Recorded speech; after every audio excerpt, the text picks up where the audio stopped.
మీకొక విషయం తెలుసా? లోకంలో సక్సెస్ అంటే అందరూ బ్యాంకులో నోట్ల కట్టలనుకుంటారు. కానీ అసలు సిసలైన సక్సెస్ అంటే స్వేచ్ఛ. అది లేనప్పుడు ఎన్ని మేడలుంటే ఏం లాభం చెప్పు? నా ఫ్రెండ్ అర్జున్ ఉన్నాడు గదా, సాఫ్ట్‌వేర్ ఇంజినీరు. వాడు భలే కష్టపడిపోయాడు బాబూ. రేయింబవళ్ళు కళ్ళు కాయలు కాచేలా పనిచేస్తే ఆఖరికి వాడికొక పెద్ద ప్రమోషనొచ్చింది. ఏకంగా 30% జీతం పెంచేశారు.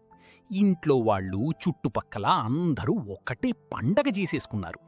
ఇంకేముంది, వాడికి కాస్త ఉడుకు రక్తం గదా, వెంటనే ఒక పెద్ద గేటెడ్ కమ్యూనిటీలో పాలరాతి గదులు, ఈత కొలనులు, ఆ పైన సిటీ అంతా కనబడేలా ఒక కలల సౌధం కొనేశాడు. అబ్బా, లైఫ్ సెట్టయిపోయింది, ఇక తిరుగులేదు అనుకున్నాడు. కానీ అసలు సినిమా అక్కడే మొదలైంది. ఆ 3,00,000 ఈఎంఐ కట్టడమే నా ఫ్రెండ్ అర్జున్ గాడికి ఇప్పుడు నరక ప్రాయమైపోయింది. నెల తిరక్కుండానే జీతం వస్తుంది గాని అలా వచ్చి ఇలా బ్యాంకులోకి వెళ్ళిపోతోంది. పాపం వాడు చుక్కలు చూస్తున్నాడు.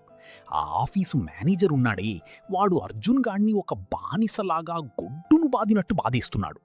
రాత్రి 11 గంటలకి ఆ మేనేజర్ ఫోన్ కొట్టి, ఏవోయ్ అర్జున్, ఈ వీకెండ్ కూడా లాగిన్ అవ్వాలి అంటే అర్జున్ గాడికి కడుపులో దేవేసినట్టయిపోతోంది. పోరా వెధవా, నీ ఉద్యోగం వద్దు, పాడు వద్దు అని రిజైన్ లెటర్ మొహాన కొట్టాలనిపిస్తుంది గాని వెంటనే ఆ విలాసవంతమైన ఫ్లాట్ ఈఎంఐ కళ్ల ముందు కదులుతుంది. నేను నో చెప్తే, ఒకవేళ ఉద్యోగం ఊడితే ఈ అప్పులు ఎవడు తీరుస్తాడు అని గొంతులో వెలక్కాయ పడ్డట్టు గమ్మున ఉండిపోతాడు. తను ఆశపడి కొన్న అందమైన ఇల్లు ఇప్పుడొక బంగారు పంజరంలాగా అతన్ని మింగేస్తోంది. ఆ బాల్కనీలో నిలబడి కాఫీ తాగుతూ సిటీని చూస్తుంటే పాత అద్దెగదిలో ఉన్న ఆ ప్రశాంతతే గుర్తుకొస్తోంది పాపం.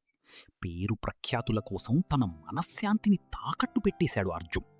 జీతం పెరిగింది గాని తనని తాను అమ్మేసుకున్నాడు. చూశారా, అప్పు చేసి విలాసాలు కొనడమంటే మన చేతులతో మనమే సంకెళ్ళు తయారు చేసుకుని తగిలించుకోవడం అన్నమాట.